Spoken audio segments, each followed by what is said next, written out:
આ જગતમાં સાહેબ દરેક વ્યક્તિ છોડી શકે, દરેક વ્યક્તિ છોડી શકે, પણ માં એના દીકરાઓને ન છોડી શકે. દીકરાઓ ભલે માને છોડી દે, પણ માં એના દીકરાઓને જિંદગી ભર ન છોડી શકે. કારણ એ જનેતા છે, મમતાનું રસ ભરેલું એક વટ વૃક્ષ છે, મમતાના રસથી ભરેલું એક મહાકાય વટ વૃક્ષ.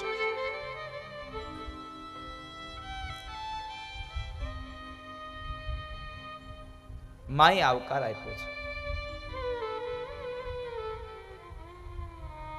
માં છે મમતાનું ભરેલું વટવૃક્ષ. એટલા માટે કહું છું સાહેબ કે બાળક ગમે તેટલું નાનું હોય, રમવા ગયું હોય, થાકી ગયું હોય, પણ થાકીને આવે ઘરમાં અને માં બરાબર બેઠી હોય ઓસરીમાં કે ઓરડામાં, પણ દીકરો આવીને એની ખોળામાં બેસી જાય એટલે માં એના સાડીના છેડાથી એના પરસેવાને લૂછી દઈને અને દીકરાનો બધો થાક ઉતરી જાય ત્યાં. કારણ મમતાનું ભરેલું વટવૃક્ષ છે. દીકરો નાનો હોય તો જ માં એને પ્રેમ કરતી હોય અને માં એને તો જ એની ઉપાધિ કરતી હોય? નહીં, આવું નથી સાહેબ. કદાચ માં વયો વૃદ્ધ થઈ ગઈ હોય, ખાટલામાં પડી હોય, ખૂણામાં ખાટલો હોય અને દીકરો બહાર ગામ ગયો હોય ને, કદાચ રાત્રે મોડું થાય ને તો દીકરાની વહુને પૂછે કે હજી કેમ નથી આવ્યો, જરા ફોન કરો ને બાપા, હજી આવ્યો નહીં. દીકરાની પત્ની એમ કહે કે આવી જશે, હમણાં મોડું થશે. દીકરાની પત્ની પોતાના રૂમમાં ચાલી જાય. એ કદાચ મોડો આવે તો દીકરાની પત્ની સૂઈ જાય, પણ અહીંયા ખૂણામાં પડેલી ખાટલામાં સૂતેલી માં આમથી આમ આમથી આમ પડખા ફરે અને વારંવાર દરવાજા સામું જોવે કે હમણાં મારો દીકરો આવશે, હમણાં મારો દીકરો આવશે. એ ઘરડી માને નિંદ્રા ન આવે, કારણ મારો દીકરો હજી બહાર ગયો છે, મારો દીકરો બહાર ગામ ગયો છે, એને નિંદ્રા ન આવે સાહેબ. માં જેવું પાત્ર જગતમાં સાહેબ બીજું કોઈ છે જ નહીં. માઈ તો માં છે, બીજા બધાય વગડાના વા છે. એટલે તો કહેવું ગમે કે બધા મરજો પણ કોઈની માં ન મરશો, માં કોઈની મરશો. માં બધા મરજો પણ માં કોઈની મરશો. માં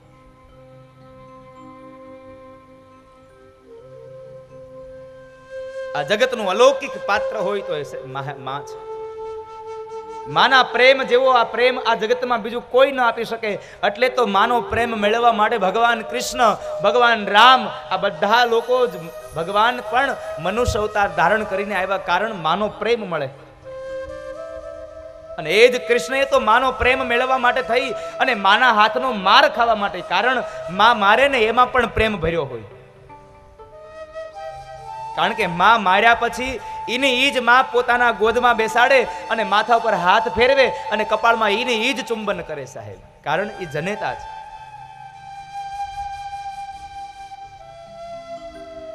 પણ સમય પરિવર્તિત થયો છે. અત્યારનો યુવાન પત્ની મળી જાય, સારી નોકરી મળી જાય, સારું સંતાન મળી જાય એટલે પછી મા બાપને ભૂલી જાય છે. મા બાપ ભૂલાઈ જાય છે. અત્યારના કોઈ પણ યુવાનની એ પત્નીને પોતાના ઘરડા સાસુ સસરા પોતાની ભોગા પોસાતા નથી સાહેબ.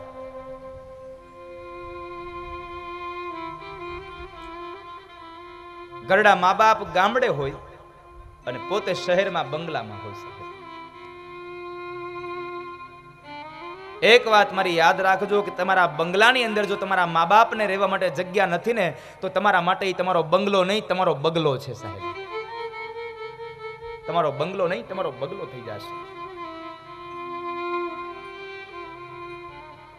બહુ સીધી વાત છે. તમે મંદિર ગમે તેટલું મોટું બનાવો પણ જ્યાં સુધી મંદિરમાં ભગવાનની મૂર્તિઓ ન હોય ને ત્યાં સુધી મંદિરની કિંમત નહીં થાય. એમ તમારું મકાન ગમે તેટલું મોટું હશે પણ જ્યાં સુધી તમારા ઘરડા મા બાપ તમારા મંદિરમાં તમારા ઘરમાં નહીં હોય ત્યાં સુધી તમારા મકાનની કોઈ કિંમત નહીં થાય.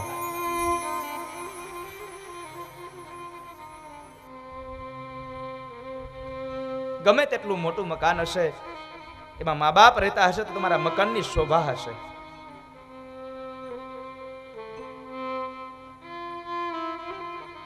મા બાપની સેવા કરજો. હું તો અત્યારની દરેક યુવાન બહેનોને કહું છું સાહેબ કે તમે તમારા સાસરે જાઓ, તમારા જીવનની અંદર તમારે ત્યાં દીકરો આવશે એટલે તમને પણ ઈચ્છા જાગશે કે મારો દીકરો મારા વૃદ્ધાવસ્થાની અંદર મારી સાથે રહે, મારો દીકરો મારી સેવા કરે, અમને સાચવે, અમારા દીકરાની પત્ની આવે એ અમને સાચવે, અમારી સેવા કરે, અમારો દીકરો અમારી ભેગો રહે.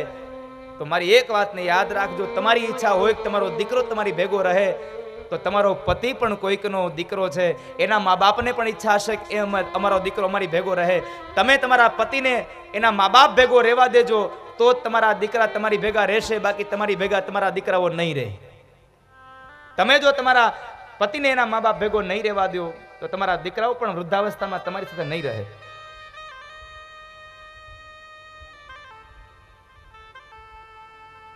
પણ અત્યારનો સમય પરિવર્તિત થયો.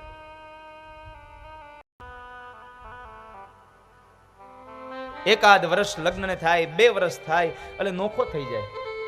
શા માટે?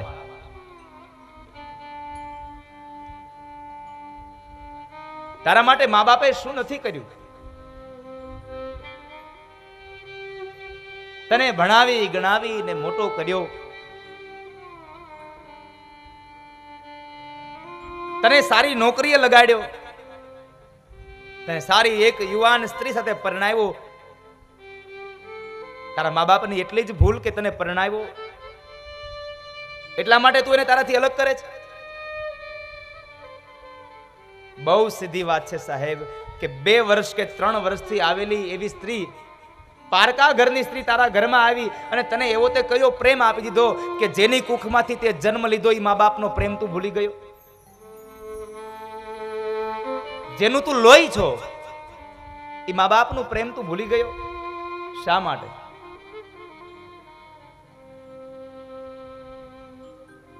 જ્યારે દીકરો માથી અલગ થાય ને ત્યારે એ વેદના માને ખબર હોય, દીકરાની પત્નીને નહીં સાહેબ. જ્યારે યુવાન દીકરો હોય, જ્યારે ભણવા જતો હોય અથવા તો કોઈ વ્યવસાય માટે બહાર ગામ જતો હોય ને ત્યારે પણ એ માની આંખ રડતી હોય છે, કારણ મારો દીકરો મારાથી અળગો થઈ રહ્યો છે, મારાથી મારો દીકરો અળગો થાય છે. એની આંખમાં અશ્રુની ધારાઓ વહેતી હોય છે.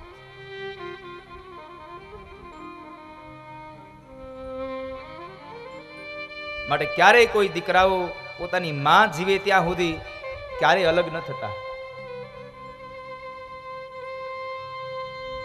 મેં ગઈકાલ સવારે તમને કથા કરી હતી કે દેવર્ષિ નારદ શા માટે બન્યા? તો મહાપુરુષો એમ કહેતા હતા કે હે બાળક, ભગવાનની ભક્તિ કરતા પણ જો શ્રેષ્ઠ કોઈ આ ધરતી ઉપર કર્મ હોય તો માણસનું ફરજ છે. માણસે પોતાની ફરજને નિભાવવી જોઈએ, પોતાનું કર્તવ્ય કરવું જોઈએ. અને બાળક, તારું કર્તવ્ય બાકી છે, તારી માં જીવે છે, જ્યાં સુધી મા બાપ જીવતા હોય અને એની સેવા ન કરો અને તમે કદાચ લાખો મંદિરોમાં જઈને દાન આપી દો તો પણ ભગવાન તમારા ઉપર રાજી નહીં થાય, કારણ તમારા મા બાપ રાજી નહીં હોય તો ભગવાન પણ રાજી નહીં થાય તમારા ઉપર. એટલે તો મહાપુરુષોને કહેવું પડે છે કે ભગવાનને ભજવાથી મા બાપ નહીં મળે, પણ મા બાપને ભજી લ્યો, ભગવાન તમારી ઘરે આવીને ઉભો રહેશે.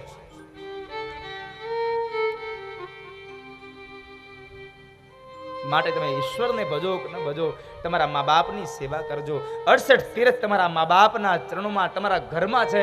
તમારે જાત્રા કરવા જવાની જરૂર નથી, બસ એ મા બાપને પરિક્રમા કરી લ્યો, તમે 68 તીર્થોની યાત્રા કર્યાનું પુણ્ય તમને પ્રાપ્ત થઈ જશે. માટે મા બાપની સેવા કરજો.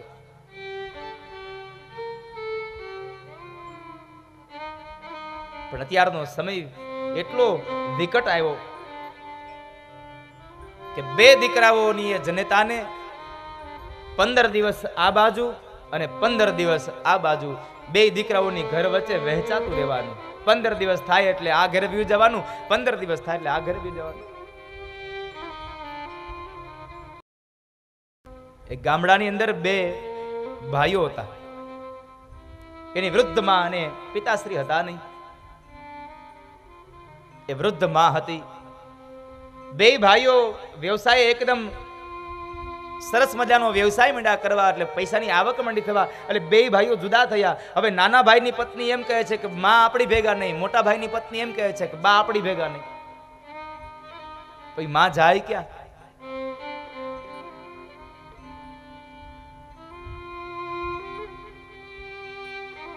મોટા ભાઈ નાનો ભાઈ બેયની પત્નીઓ અને મા બધા બેઠા છે ને ત્યારે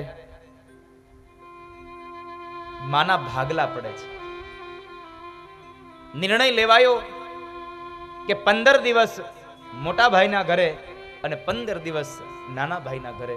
માએ બે ભાઈઓને આજીજી કરે છે કે દીકરાઓ તમે બે ભેગા રહ્યો ને, મારે તમારા બેમાંથી એકયથી અળગું નથી થવું, મારે તમારે બેયની સાથે રહેવું છે. છતાં પણ બે ભાઈઓ ન સમજ્યા, અલગ થયા, જુદા થયા. અને એ જુદા થયા માને બે ભાઈઓની વચ્ચે વહેતા જાય છે. 15 દિવસ અહીંયા, 15 દિવસ અહીંયા.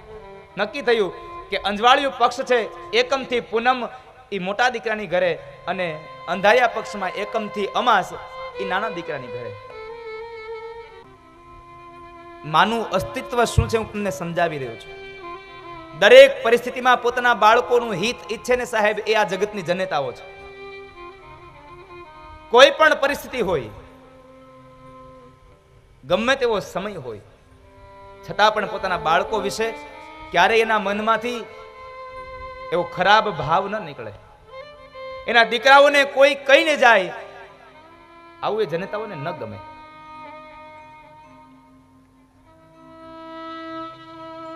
એક મહિનો, 2 મહિના, 3 મહિના, આમ કરતા કરતા 6-7 મહિનાનો સમય વ્યતીત થયો. અને એમાં બરાબર મોટા ભાઈના ઘરે માં હતા. એકમથી પૂનમ હતી એટલે પૂનમના દિવસે બરાબર મોટો ભાઈ અને બીજા દિવસની સવારે નાના ભાઈને ઘરે મૂકવા જાય છે. નાના ભાઈની ઘરે જ્યાં મૂકવા જાય છે, નાનો ભાઈ કહે છે કે એ ભાઈ હજી તો 1 દિવસની વાર છે, આજનો દી નહીં, કાલ સવારે મૂકવા આવજો. મોટો ભાઈ કહે છે એટલે ભાઈ પૂનમ કાલે વહી ગઈ, 15 દિવસ થઈ ગયા. અરે ના ના, આજ હોતે પૂનમ છે, પણ તેદી જ બરાબર 2 પૂનમ હતી. 2 પૂનમ હતી એટલે 1 પૂનમ ગઈ એટલે બીજી પૂનમના સવારે મોટો ભાઈ નાના ભાઈની ઘરે માને મૂકવા ગયો. નાના ભાઈએ સ્પષ્ટ ના પાડી દીધી કે આજ નહીં, આવતીકાલ સવારે, આજ હજી પૂનમ છે. એટલે એની માને લઈને ઘરે આવે છે તો એને ઘરે આવ્યો, તેની પત્ની ના પાડી, હવે નહીં હો, 15 દિવસ થઈ ગયા. હવે જનતા શું કરે સાહેબ? મોટો દીકરો કહે છે માં, મારી પત્ની ના પાડે છે, હવે આજનો દિવસ તારે બહાર રહેવું પડશે. 2 ભાઈઓના મકાનની વચ્ચે એક ઓટલો છે અને એ ઓટલા ઉપર એ જનતા આખો દિવસ બેસીને પોતાનો સમય જતાવ્યા છે. સાંજનો સમય થયો, એ જનતા ઓટલા ઉપર સૂતી છે. મોડી રાત થઈ અને એમાં બરાબર પડોશમાંથી એક વ્યક્તિ ત્યાંથી પસાર થાય છે એટલે માજીને જોઈ જાય છે.